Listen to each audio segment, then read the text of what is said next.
देखिए क्वेश्चन है JEE main 2019-12 जेन shift 1 का क्वेश्चन कह रहा है if lambda be the ratio of the roots of the quadratic equation in x 3m square x square plus m times m minus 4 times x plus 2 equal to 0 then the least value of m for which lambda plus 1 upon lambda equal to 1 each.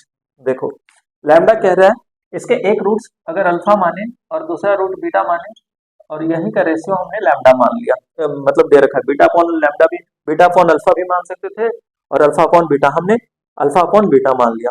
तो इसको क्या बन जाएगा, ये lambda plus 1 upon lambda alpha by beta plus beta upon alpha is equal to 1। तो alpha square plus beta square upon alpha beta is equal to 1। This implies alpha alpha square plus beta square को लिख सकते हैं ना, alpha plus beta का whole square minus 2 times alpha beta upon alpha beta is equal to 1। तो यहाँ से लिख लिया, यहाँ यहाँ इसको लिख लो, क्या हो जाएगा अल्फा प्लस बीटा का whole square is equal to 3 alpha beta. ये हमारे पास एक्सप्रेशन आ गया।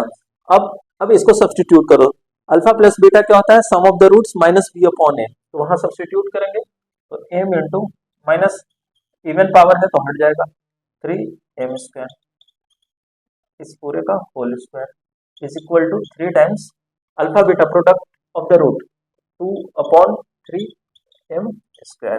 ठीक है, इसको इससे कैंसिल कर दिया। अब इसको एक्सपेंड करो, ठीक है, एक m से एक m कैंसिल, तो m माइनस 4 का whole square upon 9m square is equal to 2 upon m square, m square से m स्क्वायर कैंसिल, इसको एक्सपेंड कर लो, m square minus 8m plus 16 is equal to 18। This implies m square minus 8m minus 2 is equal to 0। ठीक है, अब आपके पास least value of m पूछ रहा है, यहाँ से m का रूट निकाल लो, तो m is equal to minus b plus minus root over b square minus 4ac upon 2a।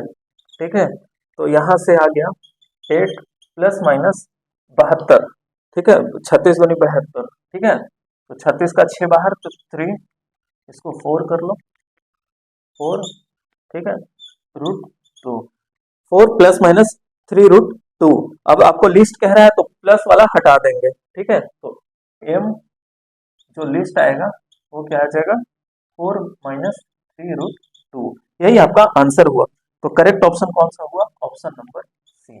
तो इस कदर इसको सॉल्व करना था, बस ये हमने एजम्पशन किया, उसके बाद इस एक्सप्रेशन में डाला, ये आया, इसके बाद हमने सम ऑफ द रूट्स और प्रोडक्ट ऑफ द रूट्स के टर्म में कन्वर्ट कर लिया और इसको फाइनली सिंपल फॉर्म में हमने बना लिया, और फिर उसके बाद उसका value sum of the roots और प्रोडक्ट ऑफ द रूट रख के इक्वेशन को बहुत आसानी से सिंप्लीफाई करके फाइनली आंसर तक पहुंच गया। यहाँ पे प्लस वाला इसलिए नहीं लेंगे क्योंकि लिस्ट वैल्यू ऑफ m पूछ रहा है। ठीक है, तो इस कदर इसको सॉल्व कर